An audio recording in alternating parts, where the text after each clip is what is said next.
All right. Hi, everyone. Welcome to this fireside chat on climate security. We are thinking of this session as a bit of a pre-briefing for a new learning series within our community of practice on environment, climate, conflict, and peace, the ECCP, on climate security. So my name is Annika, and I will be your cruise director or moderator today.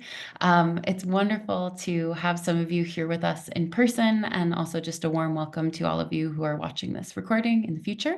As I mentioned, we are kicking off a briefing series or a learning series within our community of practice to explore national security, the relationship between national security interests and climate change. This community of practice puts a lot of emphasis on the peace in ECCP, or Environment, Climate, Conflict, and Peace. But we do have a number of experts within our community that are also focusing on security sector actors, on militaries, on police, et cetera, and the way that their work addresses climate change, interacts with climate change, conceptualizes climate change. The goal of this series is to bring in some interesting speakers from institutions like NATO, the EU, the OSCE in the future, to be invited and to be confirmed. That is our goal. But in order to get there, we wanted to have a bit of a sort of fireside chat pre-briefing to just talk through some concepts. The whole point of this series is for us to learn together.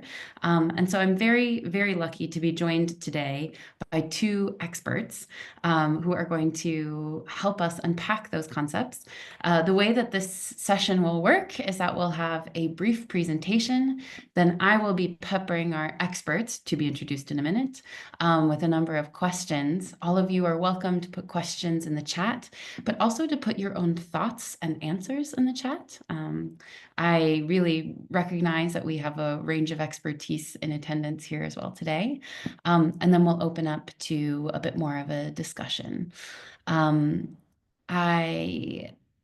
We are recording this session. I made this announcement earlier. If you do sort of take the stage, unmute and speak, then you will be recorded.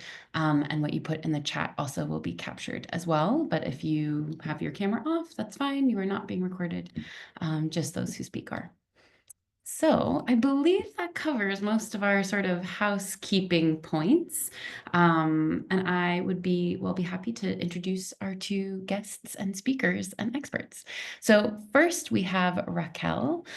Since 2017, Raquel Munayer has been with Adelphi in the Climate Diplomacy and Security Program, where among many things, she coordinates the Climate Diplomacy Knowledge Platform.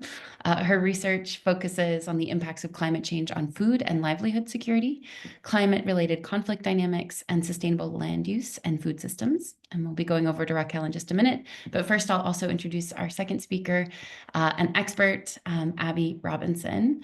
She has more than 25 years of experience in the field of international peace and security, and she has founded Continua, which is a consultancy working on the paradigm shifts needed to create lasting peace and security. She has a vast and extensive background, and I invite actually both of you if you want to put your LinkedIn in the chat. Abby has had experience as an army officer, as a peacekeeper, as a diplomat, and we'll be hearing some of those different pieces coming throughout this event. All right, I think that covers it for introductions, housekeeping, agenda, welcome, all of those things. So without further ado, I'm going to turn over to Raquel, who will give us a bit of an introductory presentation for about 10 or 15 minutes. And then we will move into our questions. Raquel, over to you. Thanks so much, Annika. Hi, everyone. Very glad to be here. It's such an honor to be given the honor to introduce the topic of climate peace and security to our community alongside Abby.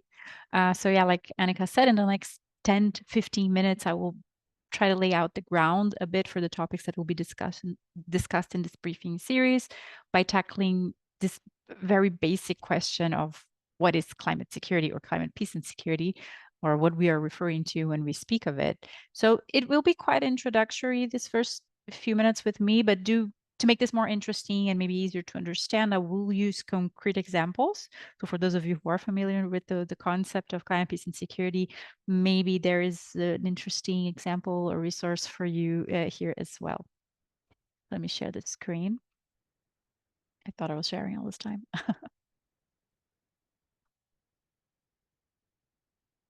Yeah. Do you see my, I don't see Yep. what you're, yeah, We you see the see PPT, the climate, peace, and security the slide. blue one. Okay. I don't see the frame. Right. So super, super from the start, just let's look at the definition of the term, this overarching term, climate security, or if we were put it more accurately, climate related security, right, as an issue, a security issue that is related to climate change, which would be the more accurate way to call it. It refers to the ways in which the climate crisis impacts human security, emphasis on human. We speak of human security to distinguish it from what we would typically associate with security, issues like war, conflict, violence, crime. Human security is much broader because it encompasses anything that will impact the security and the well-being of humans. And that can be things like lack of food and water, political instability, lacking livelihoods or income issues. And yes, also, of course, violence and conflict. So that is also part of the mix, but not only. So quite a broad understanding when we mean security. That's what we're talking about. And also, most recently, the community started speaking of climate peace and security. And this is to make justice to the fact that addressing the climate related risks can also be an instrument for building or for maintaining peace. So it's not just about the negative side, it's also about creating positive change. And that's why we are now talking about climate peace and security mostly. So to exemplify this relationship and how it plays out, I will walk you through some of the pathways through which this happens. And these pathways, they come from this flagship report called 10 Insights on Climate and Peace. It's a report that looked into the evidence of how climate impacts peace. And it's actually a great resource to consult or even to refer to if you're having to describe these interlinkages on a very basic level. So do feel free to take a screenshot, save it for later. It might be useful for you. I will now walk you through 6 of these 10 insights. If you're curious about the other ones, you can take a look at the report, but I think these 6 that I will walk you through are more relevant for describing the issue. And before we even look at any example, the first thing that we have to keep in mind as we enter this conversation is this: the ways in which climate and security, or peace and security, interact is not direct. We don't speak of a causal link because in order for a climate change impact to become a security risk, there has to be other aggravating factors in place. That is why we speak of pathways rather than causality. And this is more important than it might sound, actually, because maybe with an example, it becomes easier to understand. So if you're imagining a very devastating flood, this devastating, like taking lives, destroying property, crops, leaving a trail of destruction, right? If this flood happens in an industrialized country, as devastating as it is, especially if there are lives lost, this can't be substituted. But for everything else, there will be mechanisms in place to support rebuilding. It will be in form of cleanup efforts, there will be financial incentives, etc. So that's one picture. If you imagine the exact same flood happening in a place where people already have very little and they're giving absolutely no support to come back from this, so you just have hundreds or maybe even thousands of people that in the aftermath of tragedy cannot even feed themselves or their family, the potential for competition over the very little available resources that are still available after the impact is much bigger, and the chances of this turning into violence is also much bigger. So if you take anything from this presentation, may it be this: there is no causal link between climate change and insecurity because of these aggravating factors, but there is an interaction and a relationship, and that we can very much see. We can really much look. It's empiric evidence, right? There is a relationship because oftentimes aggravating factors are in place, but there is not necessarily a conflict. And then a climate impact comes and it's kind of the last drop in the bucket and conflict breaks out. So there is a relationship for sure. It's just not causal or direct. And Now to start looking at the types of relationships and the kind of examples that come with it. This first one, it's very known, probably what we mostly associate with climate-related insecurity, which is the competition and conflict over natural resources. And a very typical example that is often brought for this kind of conflict is between farmers and herders. Um, and this is because herders, they're nomadic peoples and they transit through lands to look for water and food for their cattle, right? But because there are very little public lands that are adequate for this purpose in the places where herding is still common, mostly in the Sahel region, in Africa, in other places as well, but this is very common in the Sahel. There are very little public lands that are adequate for this, that have water and food available for cattle. So it often happens that the herder crosses through farmlands, which of course leaves a trail of destruction. This type of conflict is exemplified a lot because it's a quite classic case of there just not being enough resources for everyone. So you might have heard of it too. Now, a further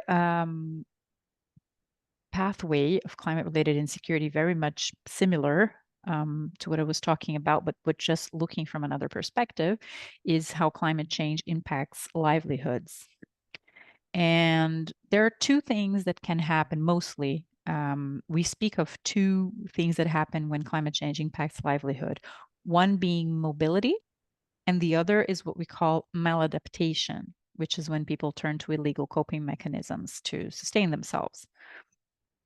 In the case of mobility, it's not always a problem because mobility is just an absolutely common dynamic of human society, of human history. People have been doing it for millennia. We're probably, all of us here are also descendants of people who moved from one place to the other, probably also for crops and the same things that people do today. The problem is not just the movement. The problem is when it's not well managed. So people might be migrating to a place where there are also resource pressures, or there might be um, there weren't the community receiving community wasn't prepared. There might be clashes, misconceptions. So this has to be managed in order for it to not cause problems.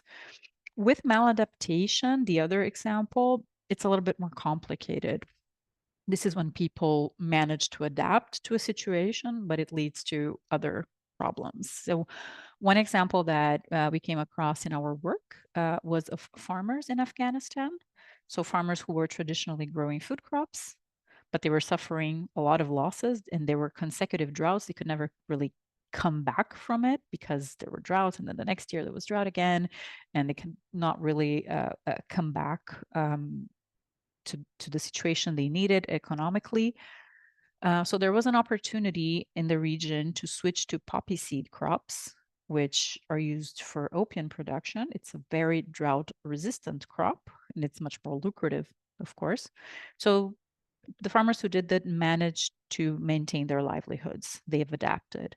But in adapting in this way, they ended up strengthening criminal networks who are financing themselves through drug trafficking. So their lives, and locally, regionally, nationally, internationally, everyone is just less secure through this. So this is a case of maladaptation, but there are many others. And if anyone is interested in case studies, do reach out. Another classic example pertains to food price spikes and the food insecurity that comes from it. So here we see this pathway playing out when crops are lost. It can be for droughts, it can be due to floods or even pests. So this can lead to a shortage of food or even important commodities in the case of food price spikes that will push the prices up. And this will make foods, just basic foods, inaccessible to those who can't afford it. Classic example is wheat. When people can't afford bread, this can lead to a lot of instability, not just food insecurity, but it can also lead to political instability because they riot for food, right? There are many food riots. We have many examples of those. We also know that this, for example, played a role in the Arab Spring. Again, there were other factors behind it. This was just a drop in the bucket, but it was very much there. It was very much playing an important role in the Arab Spring. This is another case study that I'm happy to share resources with you if you're interested. Another pathway relates to extreme weather events. These are events that can lead to challenges to government legitimacy. This is a bit of a worst case scenario, but it does happen. And it happens when, in the aftermath of an extreme weather event, population perceives government responses maybe as insufficient or unfair distribution, or some populations feel discriminated. This can lead to instability and people questioning their government's legitimacy. This is something that has happened in Thailand in 2011 after a very terrible monsoon season, and ended up being the precursor for a coup that happened shortly thereafter, not immediately thereafter, but the responses to the monsoon floods, which affected millions of people, were perceived by the population as insufficient, unequal. It was a new government in place.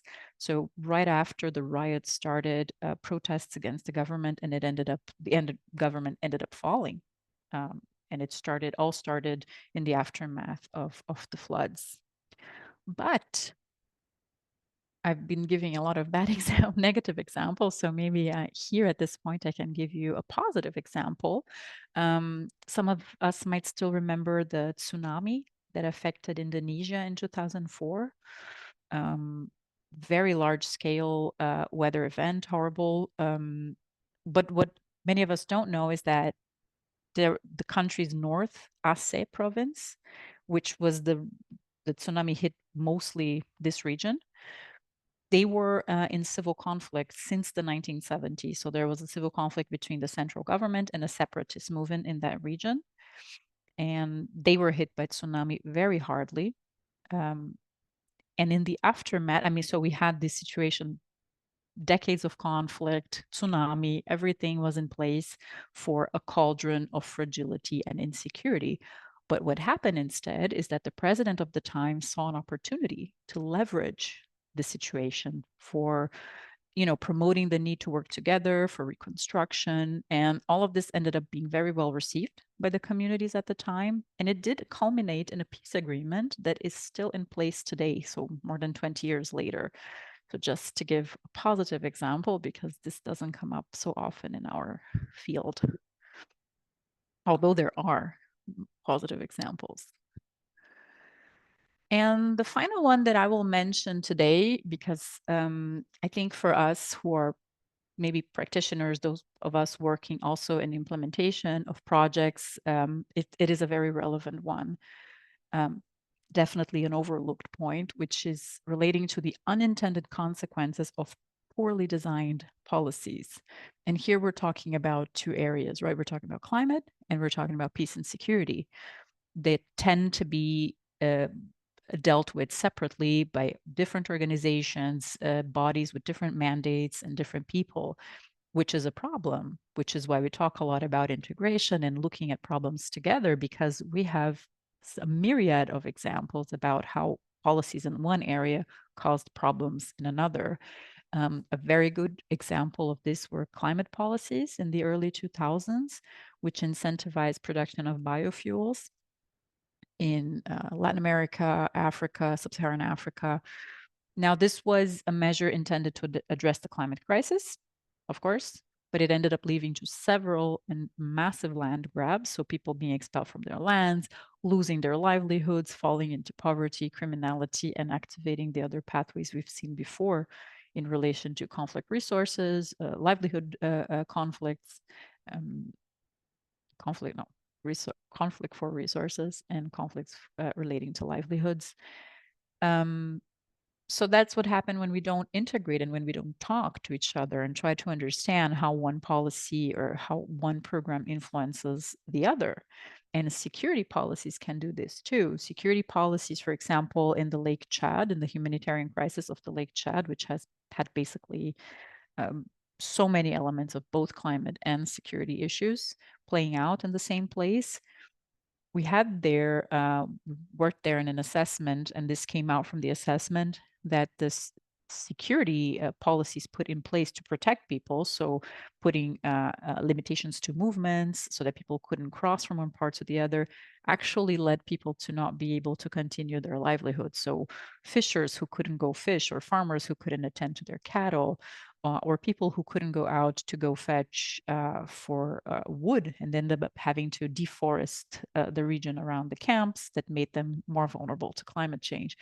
So that's why we need to talk, and we need to consider, and we need to make assessment and analysis before implementing policies and programs. So I'll stop here. The other 4 pathways, if you're interested, you can take a look at the report and all the hundreds of other good resources that have come since then out there from so many in this community. But just to kind of recap what we've seen, the takeaways from this intervention is that there is the interaction between climate change and the pressures and stressors that actually make it possible for climate impacts to translate into risks to peace, to security, right? So it's also that these risks to peace and security stemming from climate change, they can contribute to fragility. So think here of fragile states, of vulnerable populations. In both these cases, there are already so many pressures and stressors playing out constantly. So when a climate impact hits, whether it happens at all at once, or if it's slowly, it doesn't really matter. In both cases, it will inherently pose a risk to peace and security. And this is why sometimes it may look like there's a direct connection between climate and security, even though there isn't. It's because these aggravating factors are already there. They're already playing out, right? So it's the last drop in the bucket. And this leads us to the last takeaway, which is, again, a bit of a positive spin on things. Every time that you identify a problem, you are also simultaneously identifying an opportunity, because that will always be the entry point to avoid insecurity. So the problem is often where the solution is. So if we don't want a climate risk to become a risk to peace and security, we have an opportunity to act on those pressures and these stressors in advance. And they will be different, of course, in each and every context. And of course, before I conclude, to address the elephant in the room, we can also aim to stop the cause of the problem, which in this case is climate change. It's not a cause that we can ever abandon. But at the same time that we should also do this, we should also prepare, we should adapt, and we should create resilience against the things that we are not able to stop in time. But those are the takeaways of my intervention. And I hope this was a helpful overview to set the scene for what's coming today and also in the next sessions in this briefing series, where we will get many more insights that are much more context specific and also learn what we can do about it, hopefully. So here are my contacts. Do write me if you have any questions, if you would like more information on something, would like some resources. We have tons of it, and I'm happy to share. Thank you so much. Thank you, Raquel. It's so appreciated. And feel free to also maybe throw your LinkedIn in the chat in case folks didn't have enough time to write it down. I I have a lot of questions. My job for the next sort of 20 minutes is to ask the questions that might be sort of sitting in folks' minds when we think about climate security, but that we sometimes feel are not appropriate to ask. So I'm not going to call them dumb questions.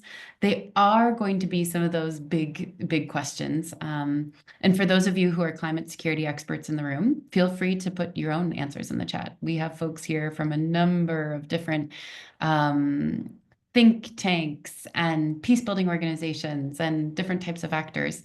So I recognize that we have both a lot of questions maybe from the group, but also a lot of expertise. So I just want to welcome folks to throw those in the chat. What I am going to do is sort of, let's see, spotlight Abby and Raquel and myself just to make it a nice little fireside chat Zoom feeling. Here we go. Here's the 3 of us. So I'm going to ask some questions and Yeah, we'll go over to both of you. My first question is, if we think about sort of climate security and the security sector, who is in the security sector? What does that mean? What are some of the types of actors or categories that are in the security sector? This is probably one of the easier questions. I think, Abby, that's more for you.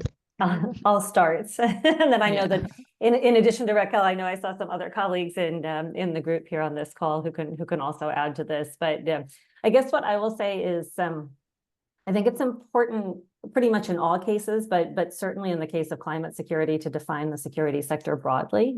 So we have, I don't know, more at the center of the security sector, some of these traditional formal institutions that you would almost immediately think of. So the military, the police, intelligence agencies, gendarmerie, in some cases, civil defense or civil protection forces, which actually have a role in responding to disasters relevant for climate change. But it's important not to forget the other parts of government and beyond government that play a role in managing and overseeing these institutions and holding them to account. So that includes the ministries that manage them, ministries of defense, ministries of security. It includes the justice sector, which has a key role to play in holding security actors to account.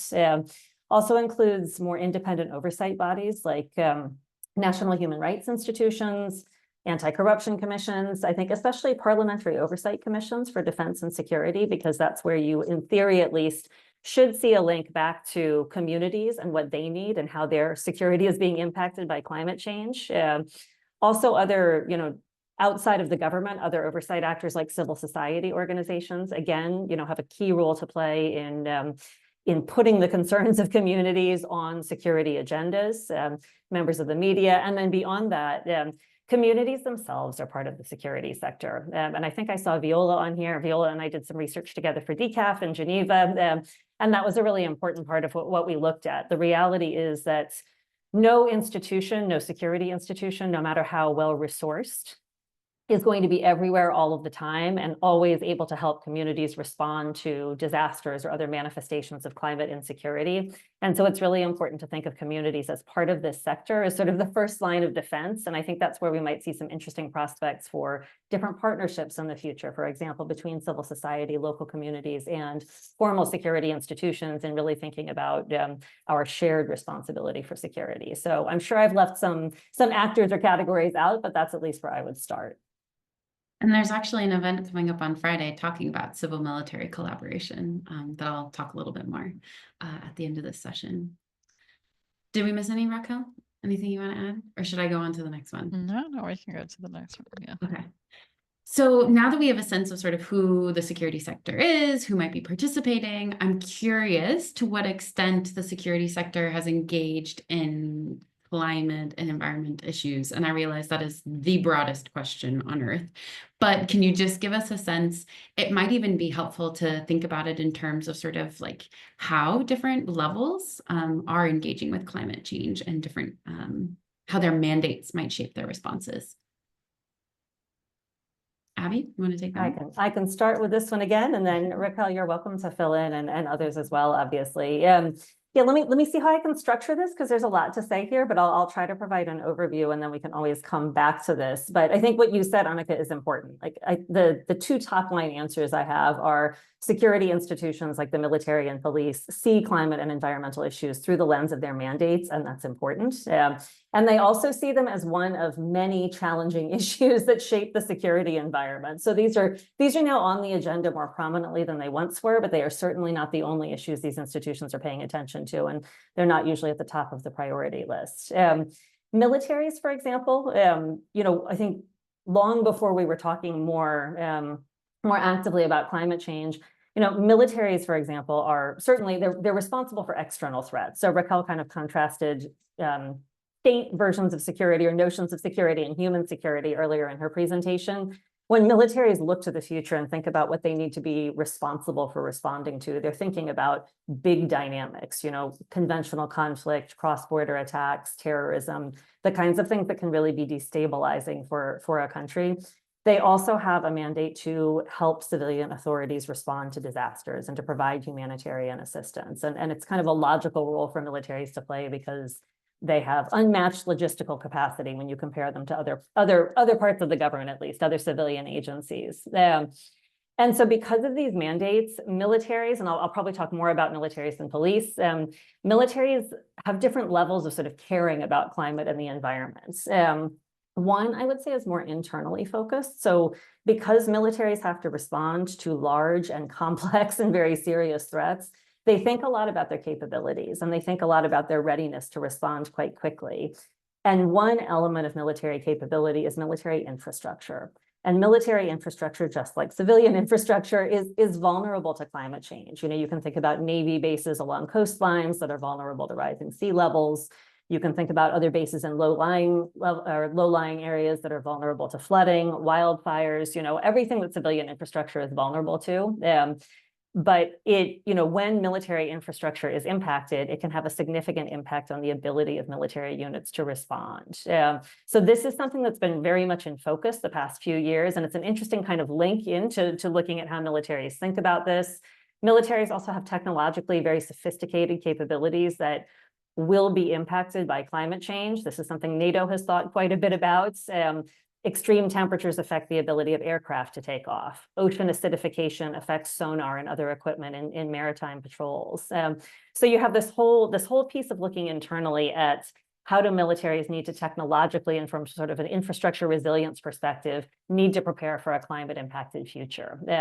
You also see as part of that militaries thinking a lot about the energy transition. And I think Ellie might come in later and talk a little bit about military emissions, but it is certainly something militaries are thinking about, is what role should and could militaries play in the energy transition? Where are they perhaps not obligated to move at the same pace as civilian infrastructure, because that would degrade military capabilities? There are a lot of different considerations, some of them competing when we think about this. But that's all internal. The other way militaries think about this is external and mission focused. And so, you know, it is clear that there is going to be an increasing demand for military support to responding to disasters, for example. That is going to be the subject of the Project CASA briefing that Annika mentioned, that's taking place on Friday for those who are interested.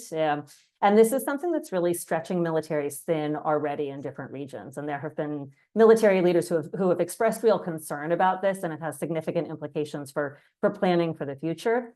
And militaries are now, I think, especially over the last few years, much more attuned to the fact that the environments in which they operate or might be asked to intervene are going to be affected by some of the dynamics that Raquel was talking about. So really thinking a little bit more about how climate and environmental factors might be impacting cycles of violence, cycles of conflict, and again, what that means for the operating environment that affects how they're going to work in the future. They also think about, again, destabilizing trends. And one of those is the large-scale forced displacement and migration that we anticipate will take place as a result of climate change that is already underway. You know, I would hasten to add that, as Raquel said, this is human movement. Human mobility is not in and of itself a problem, but it is those big movements and what those mean for political and other forms of stability are certainly in focus for militaries as well. And then the last element I would mention is geopolitics.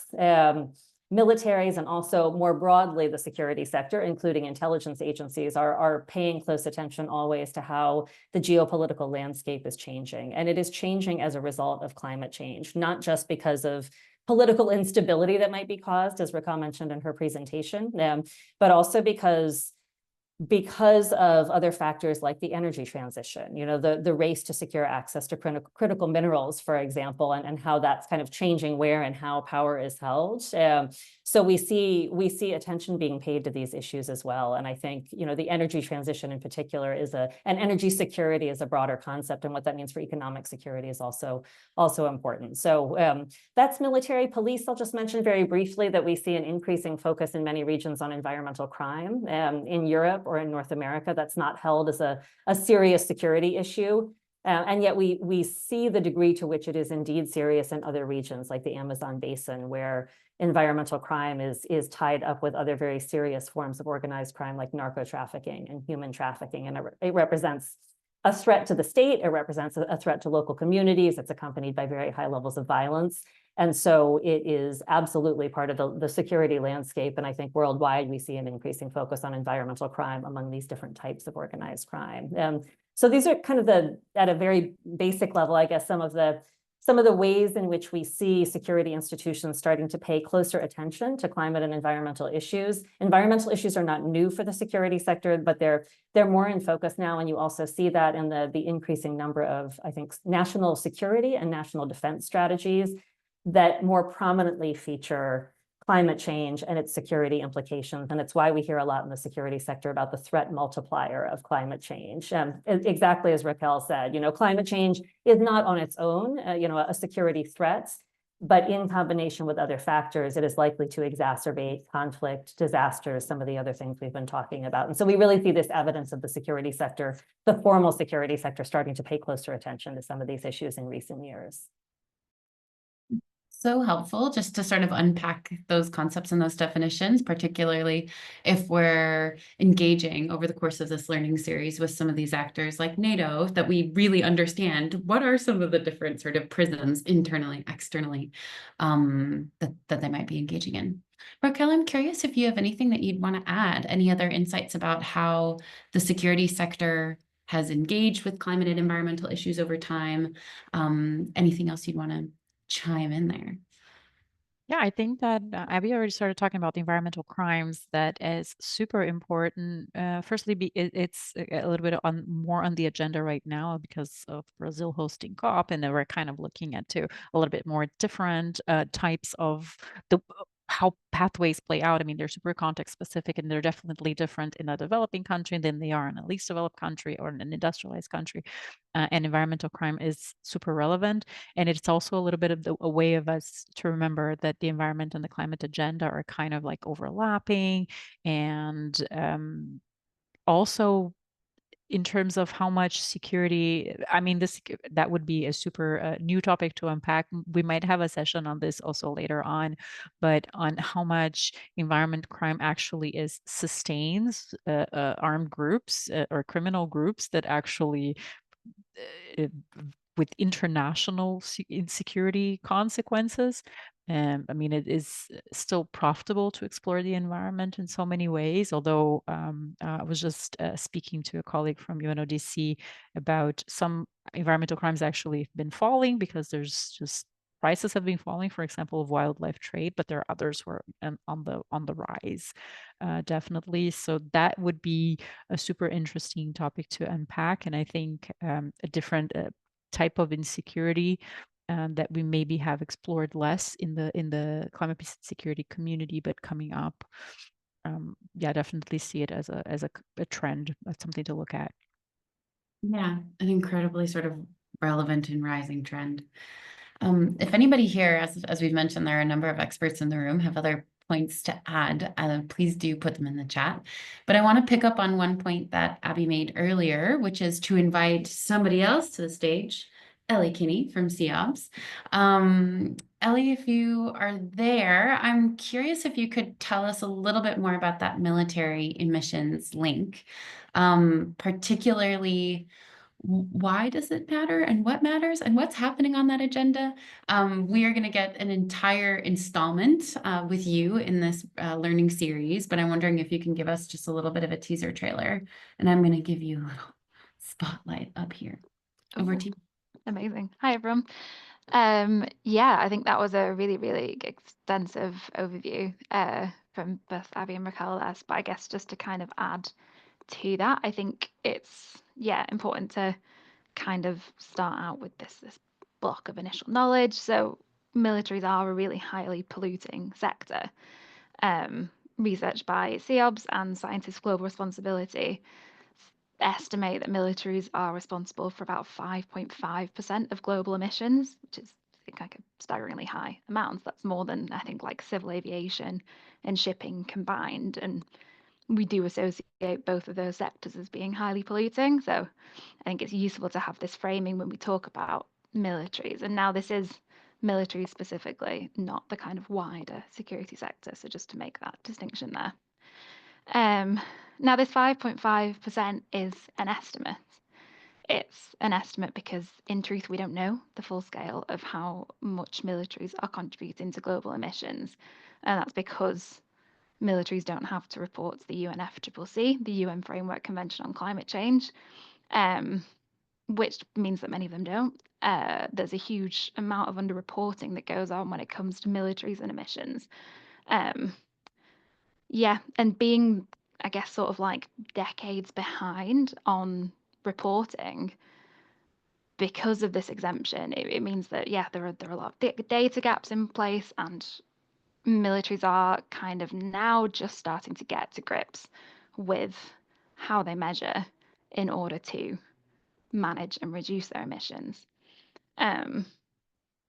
Yeah, I guess as kind of Abby touched on as well, I think militaries are really becoming increasingly aware of the kind of the way that climate impacts are impacting their operations. And I think this in turn has triggered a bit of a conversation around the kind of the engagement on the issue around climate change and militaries.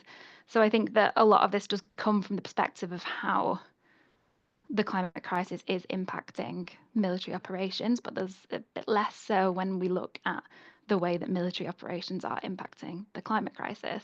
I think this is a really, really critical kind of point to make at the moment, especially in the context that we are at the moment of really like rapidly increasing military spending and rapidly increasing like armament across Europe. So it's a really important point, I think, to have this conversation at this time. And I think as well, just to add on to this, when we talk about 5.5%, this is also just kind of during peacetime as such. It's like your everyday military activity. Doesn't include the impact of conflicts, whether on emissions or kind of general environmental degradation. And ongoing conflicts at the moment are polluting, obviously. Ongoing conflicts at the moment are horrible in a really core humanitarian sense, but in a climate sense, they're also polluting the same as developed countries, some of them. So, and there is no framework through which to report this, which then leads to more of our data gaps. But with the conflict point, kind of more specifically, without having a framework through which to kind of measure this, it also means that the track for accountability is a lot kind of muddier. So those are, yeah, just some of the some of the complex issues at play when we're chatting about militaries and emissions, and a little teaser for our session coming up. Thanks, Ellie. And if folks want to learn more about some of the work of CEOBS, military emissions gap, impacts of conflict on the environment, maybe you can put a couple links in the chat in the meantime. And I'm gonna remove the spotlight.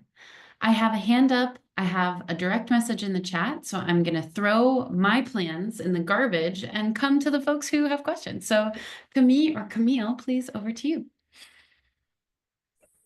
Thank you very much, Annika, and thank you so much, Raquel and Abigail, for the discussion and the presentation. I do have one question. At one moment, Annika, you asked who are the security actors, and I think we all know how far-reaching this question is. And we only discussed, well, security protection, but we all know that education, for example, also do play a key role in security, because it's one of the way we know how we can fight misinformation, disinformation, and other campaigns. And I'm wondering how we can integrate this definition of who are the security actor without over-complexifying the subject, because it is the entry point. And I thought it was particularly interesting in the case of natural resource related conflict when it comes to climate change, because when we think about conflict between herders and farmers, we know that the climate do play a role, but we also know that campaigns of misinformation that put groups against one and another, for example, for the Fulani people, do play an important role. And we tend to say that, yes, there are some local conflict resolution mechanisms, but we never truly define what are those. And we know that at the state level, there are also conflict resolution mechanisms that are failing in that case. So how do we integrate mis and disinformation in this subject? And is it an overcomplexification of an already complex subject or not? I'm feeling particularly grateful I don't have to answer that question. Abby, Raquel, thoughts? Thanks, Camille. Raquel, maybe I'll give you a chance to answer, and then I can come in after, since you looked at this more from a broader human security perspective. Wow, I hope I can capture all the elements. I mean, it depends. I think if we're asking who are security actors, they will be kind of more defined by who is dealing with security rather than the prevention side of things, which would mean all kinds of things, including health and economic prosperity, development, education, like you mentioned. That's more like other sectors that are influencing security. But also Abby, when she was like kind of listing who would be security actors, even mentioned civil society. So it depends a little bit on the definition what we ask. Probably in the harder sense of things, it would be actors dealing directly with security, whatever that means. Does water security feature in energy security and all these things? Those are a little bit difficult questions. I mean, that your example with the farmer herders, that's exactly the problem. I mean, it's never going to be just the climate change happening and suddenly a conflict breaks out and there's no other factor influencing it. It's never the case, not that I'm aware of. Maybe this happened in some occasion, but that's generally not the case. I mean, you have there basically a microcosmos of everything, all these issues that society has. In that specific case, there's also ethnicity issues involved. I mean, whether you're a farmer, if you're a herder, that has to do with your ethnicity. It's also people have been pursuing these livelihoods for millennia, and oftentimes that is an issue. So that you have already those ethnic conflict dynamics happening in the country, and then there's just less resources for everyone, so there's more incentive to fight. That's never the underlying cause. And now I'm trying to remember the first part of your question. I think my memory is failing me on the other elements of the question, but maybe Abby, if you have anything to add, please do feel free. No, I mean, I think you did a good job covering it. I guess I would add, I just appreciate that the element of misinformation and disinformation was brought in, and I agree. Like, there's an educational component to this that is incredibly important. We've also seen in other settings, including the United States, disaster response efforts, for example, last year in the autumn being complicated considerably by misinformation about what was happening, and so it is very much part of the space in different ways. And I think it's interesting to see countries out there that start to think about this and start to think about educating their population and educating younger generations, on how to be smart consumers of information as part of their security. Like, Finland, for example, is a good example.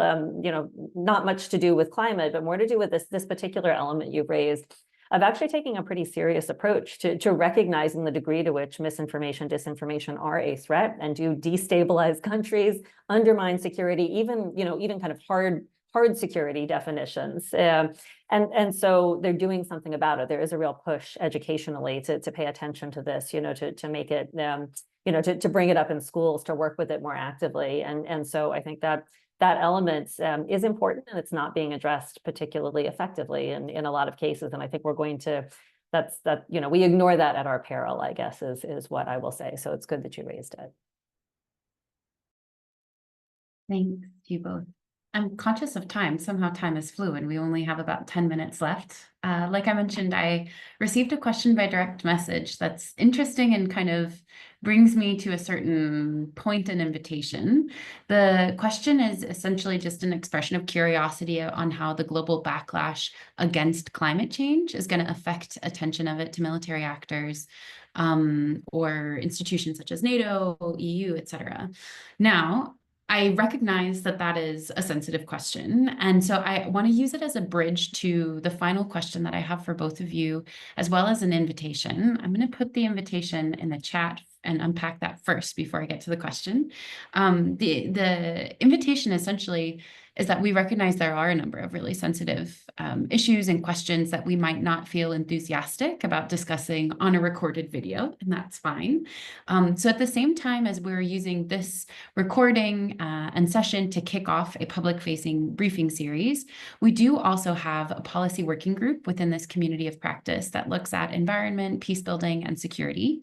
I'm going to put a link in the chat to more information about that working group and a way that you can sign up for that working group, and just sort of open that as well as an invitation for a non-recorded, more sort of internal space for us to really debate and unpack some of these issues, because there's often sort of both sides to the coin. So my question for you, Abby and Raquel, and feel free to engage the question in the chat or not, is what are some of the risks and sensitivities to this agenda? Are there dangers to securitizing the climate change agenda? That's probably the thing that I hear the most often, is a fear of over securitization. And then at the same time, are there any opportunities that you see? I mean, I can talk about a couple of things, like the question of militarization and securitization and those risks. Like there are a number of different dimensions. So maybe Raquel, you'll cover some things that I won't. But some of those concerns are real. I think we have seen, for example, militaries, playing a more active role in addressing environmental crime in some regions, maybe more prominently involved in environmental protection. And that has sometimes been successful, and sometimes it has caused real problems for communities because militaries have taken a heavy-handed approach, for example, or security forces have, to evicting indigenous communities from what are suddenly declared as protected areas. Also just taking more short-term operational approaches that don't necessarily address the longer term socioeconomic dimensions of things like environmental crime. I mean, and if Fiola is still on, she can add if we get into the discussion. We've talked with security officials in Brazil, for example, and more widely in the region, who have talked about their learning on that point, that, they used to have a specific approach to going in and arresting everybody who was involved in a particular illegal logging or mining operation. And then they recognized after a while that all that happened was they were increasing community resentments of the police because they were the face then of the government doing this. Communities are sometimes pressured into these activities because they have limited livelihood options. And at the same time, a few weeks later, a few months later, it just pops up again somewhere else in the Amazon. And so there is some reflection on this, but there have been some pretty, some publicized violations of community rights that are important to keep in mind. And then I would say more of a kind of a philosophical, I guess, point is, I think the climate security space tends to be quite reactive in nature. It's in part, these are the mandates of institutions like the military and police are in part reactive. They are there to respond after things happen. But that means that a lot of the attention ends up being focused on, we just have to kind of chase after more and more disasters, more conflicts. And I think others have also mentioned this. There is a need to kind of look out ahead over the horizon and think about how we can act more preventively. And so I think securitizing also comes with the risk that it becomes a very reactive discussion in some ways. But that's just a couple of elements. Raquel, over to you to talk about other risks that you see. Yeah, I think that the issue of securitization is good to talk about it right now because it's probably going to come up in the next sessions. Another element of it is also of countries, at least that was the case in the past and is still the case for a couple of states today, this worry that if you securitize, if you talk about security and climate change or environment degradation, that you're kind of giving legitimacy for a country to invade another with these under these auspices of climate. No, we're here to protect the climate and the environment, therefore we are legitimized.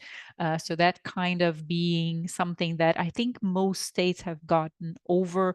This particular fear, it doesn't seem to be featuring in the agenda in any way. I mean, that's often also one of the reasons why we constantly define what we're talking about when we talk about climate security, in order to take that out of the realm of possibility. But there are a few states that are just reluctant to engage with the agenda, and there are really few at this point, and that kind of are a little bit sticking to this narrative. And I do feel that it's a little bit more self-serving than an actual reason. As a Brazilian myself, of course, I see Brazil doing this a lot. I do understand where that's comes from, knowing historically that in the 60s and 70s there were these fears of an invasion of the Amazon and takeover of the Amazon. So they do kind of like have this ingrained deep, a very real fear that governments have, but also a little bit instrumentalization in order to maybe not engage too much with this agenda or look at it from other perspectives, I would say. Yeah, maybe just one thing I would add to that, Annika, also on opportunities, I would say, especially for this community. partnerships, because back to the point that security is a shared responsibility. And I think the scope and scale of the security issues we are going to be facing as a result of climate and broader environmental changes are significant. I mean, they're staggering. And so that may open up some different spaces moving forward for different kinds of civil military partnerships, for example, not just around disaster response, but potentially around more kind of proactive preventive actions related to ecosystem restoration. There's a lot to think about. And I think, this is the community that can make a real contribution in that area. So where certain spaces and discussions might have been closed previously, we may see new opportunities opening up for civil society to bring their perspective and to offer the capabilities they have, which are different from capabilities that military and police have. And I think that's all in the space of, I guess, the direct message you got, Annika, which is this looming question of what changes in the US and climate denial at a fairly high level mean for this agenda. And I think that is a concern I have as well. I think that remains to be seen. Hopefully colleagues from NATO, the EU can touch on that in future sessions, even though it is indeed sensitive. But I think from my perspective, it is just too early to tell, whether that is going to undermine or how it might undermine some of the really interesting progress that has been made in defense spaces on these questions over the past few years. Thanks, Abby. And thank you too, Raquel. I think you've both sort of made that connection so clearly, which is the reason, the raison d'être for this series, which is just to help try to build that bridge and capacity. If I've heard in a lot of peace building spaces, again, the sort of strong aversion to the word security, to securitization. And so what we're essentially trying to do with this series and what you'll see unfolding in the coming months is building that bridge, trying to build that understanding in both directions, of course. So with 1 minute left to go, it's really just left to me to wrap up and to say thank you to a few folks. I want to say thanks to you, Abby and Raquel, for being put in your respective hot seats or spotlights on Zoom. Your expertise is so appreciated. So thank you for making the time to share it with this group. I also want to say thank you to Ellie for your contribution as well. And we're looking forward to your session. And finally, we have a couple of folks from the sort of organizing team and organizing committee, Howard, Ale, who are here. This briefing series is brought together by a group of 6, 7, 8, 9, 10 community members who I spontaneously emailed one day. So I really appreciate all of the time and effort that they're putting in. Final thanks is to all of you who are here today live, all of you who are watching the recording later. And we really look forward to engaging with all of you in the weeks and months to come. I'm going to stop the recording.